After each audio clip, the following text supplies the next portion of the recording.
আজি আমি আলোচনা কৰিম ক্লাস 10 ৰ মোস্ট ইম্পৰ্টেন্ট কোৱেশ্চন হাফ ইয়াৰলিৰ কাৰণে তোমালোকে এখিনি কোৱেশ্চন প্ৰেক্টিস কৰিবা প্ৰিডিক্টেড কোৱেশ্চন হয় গতিকে লং টাইপৰ কোৱেশ্চন তোমালোকক লাগে থিওৰি বাট লাগে সকলোৰে মনৰ ভয় যে আমি কি কৰিম এতিয়ালৈকে পঢ়া নাই ভালদৰে তো যিখিনি কোৱেশ্চন তোমালোকক দিয়া হ'ব ধুনীয়া কৰি পঢ়ি লবা তো তোমালোকৰ এক্সাম বহুতে ভাল যাব ঠিক আছে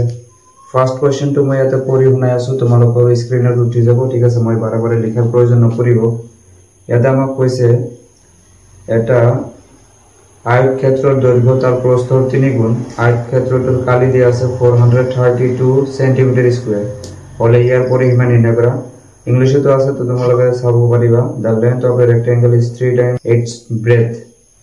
if the area of the rectangle is 432 centimeter square find its perimeter ঠিক আছে তো এটার आंसर আমি কেনেকৈ কৰিম নিশ্চয় তোমালোকে কোশ্চেনটো বুজি পালো আৰু নিশ্চয় কোশ্চেনটো লৈ লৈছা তো ইয়াৰ যোনটো কোশ্চেনটো আমি ফাৰ্স্ট বলি লিখিছো ঠিক আছে ফাৰ্স্ট সলিউশনত আমি লিখিব লাগিব তোমাক কি দিয়া আছিল আয়তৰ দৈৰ্ঘ্য তাৰ প্ৰস্থৰ 3 গুণ দিয়া আছিল তো আমি লেট কৰিব লাগিব ধৰা হল আয়তৰ প্ৰস্থ বুলি আমি লিখিম আয়তৰ প্ৰস্থ ঠিক আছে কি বুলি মানিছো আমি x তো তেন্তে তোমাৰ আয়তৰ দিকটো কি হ'ব তেন্তে আয়তৰ দিক হ'ব আয়তৰ দিকটো কি হ'ব প্ৰস্থতকৈ 3 গুণ তাৰ মানে 3 টাইম x হৈ যাব মানে তো এটাকে আমি কি কৰিম আমাক কি দিয়া আছে আয়তৰ কালি দিয়া আছে তো আমি এটা লিখলাম আয়তৰ কালি তো আয়তৰ কালি আমাক কিমান দিয়া আছে 432 সেন্টিমিটাৰ স্কয়াৰ ঠিক আছে এটা আমাক দিয়া আছে আয়তৰ কালিৰ ফৰ্মুলা তোমালোকে নিশ্চয় জানা l * b হয় মানে আৰু এটা যদি লিখি ললে হল l মানে তোমাৰ কিমান আছে 3x আছে * b মানে প্ৰস্থ তোমাৰ কাৰণে কিমান আছে x এতিয়া সো 432 as it is আৰু এটা সো মাল্টিপ্লাই কৰি দিয়া 3x স্কয়াৰ আহি যাব এটা আহিব তোমাৰ 342 তাৰ পিছত সো ইয়াতে আমি কি কৰিলাম এই যোনটো 3 আছে ইয়াক আমি কলম বহল বঠাই দিম তো x স্কয়ার এটা হ'ব তোমাৰ 432 ডিভাইড বাই 3 ডিভাইড কৰি দিয়া 1 টাইমস ইয়াতে 13 হৈ গল 4 টাইমস 12 again 4 টাইমস তো x স্কয়ার আমি কিমান পালো 144 স্কয়ার টো মাত্র দিয়া এইফালে তোমার কি আহিব রুট আহিব তো এবাৰ লিখিও কৰা ঠিক আছে ইয়াৰ বর্গমূলটো কিমান আহিব 12 পাই মানে 12 সেন্টিমিটার আমি কি পালো আয়তটো এক্সুয়ালিতে আমি কি পাইছো প্রস্থ তো প্রস্থ মানে কিমান পালো আমি 12 সেন্টিমিটার এটো তোমালোকে ইয়াতে লিখিবা মই ইয়াতে লিখি আছো হ্যাঁ আৰু তেনেহলে তোমালোকৰ কাৰণে দিকটো কিমান হ'ব তেছৱা আয়তৰ দিকটো যদি উলাই যোৱা তেনেহলে কি হ'ব 3 * x তো 3 * x মানে কিমান হ'ব 36 মিটার আমি উলাব লাগিব কি পৰিসীমা মানে তোমালোকে সিস্টেমেটিক ভাবে লিখিবা মই এটা ঠাইটো অলপ বিফালে গলে আছে পৰিসীমা লাগে আয়তৰ পৰিসীমা লাগে তো আয়তৰ পৰিসীমা মানে কি হয় আয়তৰ পৰিসীমা মানে আমি বলে জানো 2 * এটা ব্র্যাকেট দি দিও length প্লাস তোমার কি হবে breadth তো 2 * l মানে কিমান পাইছা 36 মিটার আছে সরি एक्चुअली ইউনিট টু লাগে সেন্টিমিটার হ্যাঁ তোমালোকে এইবিলাক ইউনিটত ধ্যান দিবা 36 আৰু b মানে তোমাৰ কাৰণে কিমান আছে 12 আছে মানে তো এইখিনি তুমি প্লাস কৰি দিয়া আৰু মাল্টিপ্লাই কৰি দিয়া তো কিমান আছে 8 আৰু 4 এটা সমান 2 8 যা তোমাৰ কিমান হয় 16 1 ক্যারি 9 তো কিমান সেন্টিমিটার হবে তোমার কি পেরিমিটারটো ঠিক আছে তো এইটো কোশ্চেন 2 মাৰ্কসৰ কাৰণে আহিব পাৰে মেবি এনেকুৱা টাইপৰ কোশ্চেন আহিব তো এতিয়া সো নেক্সট কোশ্চেনটো মই কৈছো এটো তোমালোকৰ ৰিভিজন চেপ্টাৰৰ পৰা দিয়া হৈছে স্ক্ৰিনত তোমালোকে কোশ্চেনটো পাই যাবা যদি x এ y ৰ লগত প্ৰত্যক্ষভাৱে বিচৰণ কৰে আৰু y = 30 হলে x = 6 তেনেহলে x = বাবে y ৰ মান নিৰ্ণয় কৰা ঠিক আছে if x varies directly as y and x = 6 when y = 30 then find the value of y when x = 2 ঠিক আছে এটা আমি কেনেকৈ কৰিম গোটেইখিনি বস্তু তোমাক দিয়া আছে এটো মোৰ কাম হৈছে সেকেন্ড নম্বৰ কোশ্চেন ঠিক আছে গিভেনত তোমালোকে কি কি পাই আছে ইয়াতে সো x = তোমালোকক দিয়া আছে কিমান আছে ইয়াতে এটা তো আছে 6 y = তোমাৰ কাৰণে কিমান 30 আছে again x মানে কিমান আহিছে তোমাৰ 2 তো আমি y এর মানটা আমি লই ঠিক আছে তো যন্ত্র তোমার প্রত্যক্ষভাবে বিচরণ করে এটা তোমার কারণে কি হয় এটা 1 বলিব না এটা তোমার 2 এটা 1 এটা তুমি 2 বলিব না ঠিক আছে তো আমার কারণে কি হয় x1 বাই তোমার কারণে কি হয় y1 ইকুয়াল তোমার কারণে কি হবে x2 বাই y2 ঠিক আছে এইটো আছে তো x1 মানে কিমান পাইছো আমি 6 আর y1 মানে তোমার কারণে কিমান আছে 30 x2 মানে কিমান আছে 2 আর y2 এই ক্ষেত্রে নাই y2 মানে বেসিক্যালি এখন হয় y হয় ঠিক আছে এটা ক্যান্সেল আউট করলে 5 টাইম দেব তো ক্রস মাল্টিপ্লাই টাইম করে দিম y2 * 1 মানে y2 মানে বেসিক্যালি এখন হয় y হয় হ্যাঁ 2 5 টা তোমার কারণে কিমান হবে 10 মানে বেরিস্ট আমার কিমান হবে 10 ঠিক আছে তো সেখানে আছে x এর মান বাড়িছিল x এর মান y এর মানও বাড়িছে x এর মান কমিছে y এর মানও কি কমিব লাগিব ঠিক আছে এটো প্রত্যক্ষ সমানুপাতিক হতে হয় তো চাইলো ইয়াতে তোমালোকক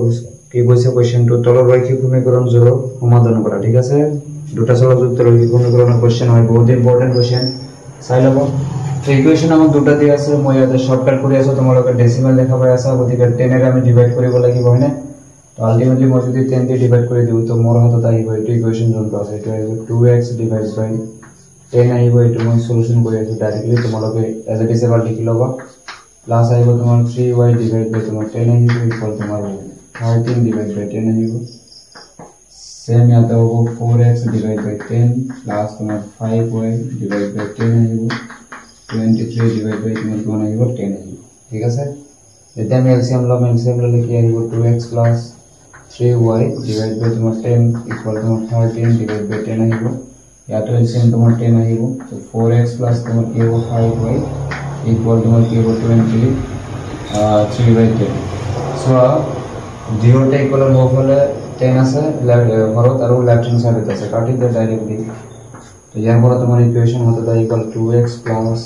3y 13 ইকুয়েশন নাম্বার 1 বলি হবে আর এই 4x 5y 23 ইকুয়েশন 2 হয়ে ঠিক আছে তো আমি প্রতি অপোনেন্ট পদ্ধতি ব্যবহার করলাম তো ইকুয়েশন আমাদের মাল্টিপ্লাই করে লিখব পুরো তো ইয়াতে কি হবে 4x 6y ইকুয়াল তোমার কি হবে 26 হবে না এইটো ইকুয়াল তোমার কারণে ইকুয়েশন নাম্বার 3 তো তোমরা কি কাম করিবা অপোনেন্ট পদ্ধতিরে এতে লিখি লবা ধুনিয়া করি অপোনয়ন পদ্ধতিরে এটা আমি সলভ করিব লাগে তো काउंटर पर कोन माइनस करिम इक्वेशन 2 पर इक्वेशन 1 को माइनस कर देना हां इक्वेशन 2 में एज इट इज लिखिम 4x 5y 23 divide by 4x 6y 26 যেতে মাইনাস করো সাইন লাগা আমার অপোজিট হবে তো দুনিয়া করে তো ক্যান্সেল আউট হয়ে যাবে 6y এর লগত মাইনাস আছে সো মাইনাস y থেকে যাবে ইয়াতে মাইনাস করি বা উল্টা করি और 26 या तो माइनस आ जाबो तो याते किमान पाबो আমি 3 পাম y এর ভ্যালুটি কিমান আইছে एक्चुअली তা 3 আইছে এতিয়া এই y মানটো যিকোনো একটা ইকুয়েশনত বহাই দিয়া মই ইকুয়েশন 2 বহাই দিয়া আছে ঠিক আছে প্রপারলি তোমালোকে দুনিয়া করে লিখিব তো y is equal to 3 equation 2 বহাই দিয়া ঠিক আছে এবার আমি লিখলাম 4x 5y 23 तो 4 into अच्छा है 2x as it is থাকিবো plus 5 into 3 আইবো যত আমি y মান to 3 পাইছো equal 23 4x equals 23 5 3 is 15 minus হয়ে যাব রাইট হ্যান্ড সাইডে লইছো মই এটা মাইনাস করে দাও 13 এর উপর 5 বলে তোমার থাকিবো 8 ঠিক আছে তো 13 এর উপর তুমি 5 মাইনাস করে দাও 8 আইবো এটা তুমি 4 দিয়ে ডিভাইড করে দাও 2 আই যাবে না তো x is equal to কিমান আহিছে 2 তো আমি y এর ভ্যালুটি কিমান পাইছো 3 আর x এর ভ্যালুটি কিমান পাইছো 2 এইটো হল তোমালোকৰ ফাইনাল আনসাৰ এবাৰ স্ক্ৰিনশট মাৰি লবা আৰু দুনিয়া কৰি প্ৰ্যাকটিস কৰিবা তো এতিয়া সো কোশ্চেন নম্বৰ 4 লৈছে আৰু এটা তোমালোকৰ দ্বিঘাত সমীকৰণৰ পৰা দিয়া হৈছে ঠিক আছে ইম্পৰ্টেন্ট কোশ্চেন হয় দুটা ক্ৰমিক যোগাত্মক অখণ্ড সংখ্যাৰ পূৰণ ফল তোমালোকক দিয়া আছে 306 সংখ্যা দুটা আমি নিৰ্ণয় কৰিব লাগে the product of two consecutive positive integers is 306 find the integers তো সংখ্যা দুটা আমি লব লাগে এতিয়া সময়তে লিখি লৈছো ক্রমিক যোগাত্মক অখণ্ড সংখ্যা দুটা তুমি কি ধৰিবা এটা x আৰু এটা কি হ'ব x + 1 ই যদি 1 হয় তেনহলে আনটো ক্রমিক অখণ্ড সংখ্যা কি হ'ব তোমাৰ কাৰণে যোগাত্মক হ'ব লাগিব 2 হ'ব হয়নে তো অ্যাকৰ্ডিং টু কোশ্চেন হিসাবত বলে আমাক কি দিয়া আছে সংখ্যা দুটাৰ পূৰণফল দিয়া আছে আমাক মানে x * x + 1 কৰিলে আমি কিমান পাম 306 পাম ঠিক আছে মাল্টিপ্লাই কৰি দিয়া x² + x - 306 = 0 তো ইয়াতে মই দ্বিঘাত সমীকৰণৰ সূত্ৰ ইউজ কৰি দিম ঠিক আছে তোমালোকে জানা অবভিয়াসলি হয়নে এই তোমাৰ কিমান হ'ব 1 b ৰ মান কিমান আছে 1 c ৰ মান কিমান আছে -306 আমি d ৰ ভ্যালুটো লইলাম কি হয় তোমাৰ b² - 4ac b ৰ মান আছে 1 তো 1² কৰি দিয়া -4 * a = 1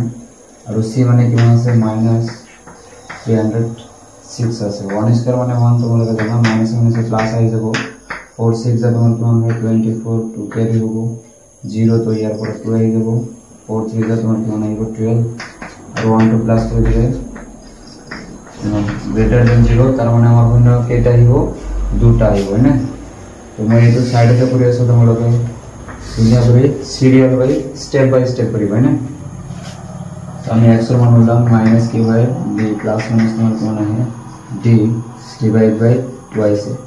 এতে b এর মান তো সবসম b কি মান আছে কত আছে 1 তো ফর্মুলার মাইনাস আর 1 প্লাস মাইনাস d এর ভ্যালুটা আমি কি মান পাইছো 1225 পাইছো ডিভাইড বাই 2 * 1 মানে 1 এর ভ্যালুটা সরি এর মান তো কিমান আছিল তো -1 প্লাস মাইনাস এই তো বর্গমূল তো তুমি লব লাগে তো কিমান আহিব 3 তো 35 ঠিক আছে আর ইয়াতে তোমার কিমান আছে 2 * 1 মানে তোমার কারণে কিমান হবে 2 তো সো আমি এবার x এর মান প্লাস হতে লিখিম এবার মাইনাস তো -1 প্লাস 35 ডিভাইড বাই 2 আর এবার আমি মাইনাস হতে লিখিম x ইকুয়াল তোমার কি হবে -1 -35 বাই 2 এতিয়া সজনটো মাইনাস হতে আইছে এটা আমি উলাব নোৱাৰো এটা আমাৰ কাৰণে ইম্পসিবল হয়ে যাবে ভ্যালুটা আমি উলাব নোৱাৰো মাইনাস হতে আইছে যেহেতু तो 35 ऊपर 1 माइनस कर दिया तो ये आता है 34/2 एट कैंसिल आउट कर दिया किमान पर যাব তোমার 17 মানে তো এটা সংখ্যা আমার হাতে কিমান আছে 17 মানে x এর ভ্যালুটো যদি তুমি 17 পাইছা আনটো সংখ্যা কিমান হবে 17 প্লাস 1 মানে 18 মানে তো লাস্টে তুমি লিখি দিন কি লিখিব লাগিব থেকে সংখ্যা দুটা হবে কি হবে 17 আর 18 এটা তোমালোকৰ আনসাৰ স্ক্ৰিনশট মাৰি লবা ধুনিয়া কৰি তো এটা যোনটো কোশ্চেন মই এবাৰ কৈ দি আছো যোনটো তোমালোকৰ এই ধৰণৰ পৰা দিয়া হৈছে ত্ৰিভুজ ABC এৰ AB আৰু AC বাহুৰ ওপৰ D আৰু E দুটা বিন্দু ঠিক আছে তো তোমালোকে আৰু লগতে কৈছে BC এৰ সমান্তৰাল তোমাৰ কি হয় DE তো ইয়াতে আমি প্ৰমাণ কৰি দেখাব লাগে AD বাই AB আৰু AE বাই AC ঠিক আছে তো এত গোটেইখিনি বস্তু মই কৰি লৈছো তোমালোকে চাবা ত্ৰিভুজ ABC DE সমান্তৰাল দিয়া আছে BC তো আমি ইয়াৰ পৰা কি লিখিব পাৰো AD বাই BD ইকুয়াল হ'ব AE বাই EC 6.1 হ'ব বন্ধমতে ইয়াক আমি কি কৰিছো উল্টাই দিছো মানে BD টু আমি লগত লিখিছো আৰু লগটো আমি ঘৰত লিখিছো ইকুয়াল ইফালে আমি সেম কাম কৰিছো ঠিক আছে আৰু ইকুয়াল বোথ সাইড আমি 1 কৰি প্লাস কৰিব লাগিব কিয় কাৰণ আমাক ফুল সাইডটো লাগে এবি তো ইয়াতে আমি যেতিয়াও দুইফালে 1 কৰি প্লাস কৰিছে তোমালোকে ইয়াতে ৰিজনটো লিখি দিবা দুইফালে 1 প্লাস কৰি ঠিক আছে এটা তুমি কি কাম কৰা এলসিএম লোৱা BD বাই AD আছিল প্লাস আছিল 1 অনৰ তলত তোমাৰ কিমান আছে হৰত 1 আছে এলসিএম আহিব আমাৰ AD তো BD AD ক্যান্সেল আউট আৰু থাকিল 1 into BD মানে BD plus as it is এতিয়া সোয়া ইয়াতে যেহেতু আমাৰ কি আছে 1 হৰত কিমান আছে 1 গতিকে যোনটো এলসিএম লৈছে সেইটো মাল্টিপ্লাই কৰি দিয়া AD into 1 মানে AD ইকুয়াল সেম ইয়াতে হ'ব AE আহি গল EC as it is plus AE 1 মানে AE হৈ যাব BD plus AD so BD plus AD মানে আমাৰ ফুল সাইড তো আহিব কি আহিব AB ডিভাইড বাই AD আমাৰ সেম থাকিব equal as it is EC A2 part plus AE কি হ'ব তোমাৰ ফুল সাইড AC ডিভাইড বাই AE তো এইটো স্টেপত আমি উল্টাই দিছিলো তো আমি যোনটো পাইছো ইয়াক আমি আকৌ উল্টাই দিব লাগিব AD লগত আছে লগতে গুচি যাব AB হৰত আহি গল ইকুয়াল AE লগত আছে লগত গুচি গল AC আমাৰ হাতত আহি গল এইটো আমাৰ সত্যপন্ত হৈ গল ঠিক আছে বহুত ইম্পৰ্টেন্ট কোশ্চেন স্ক্ৰিনশট মাৰিবা আজিৰ কাৰণে এখানে নেক্সট ডেট আমি নেক্সট ইম্পৰ্টেন্ট কোশ্চেন বিলাক ডিসকাশন কৰিম থ্যাংক ইউ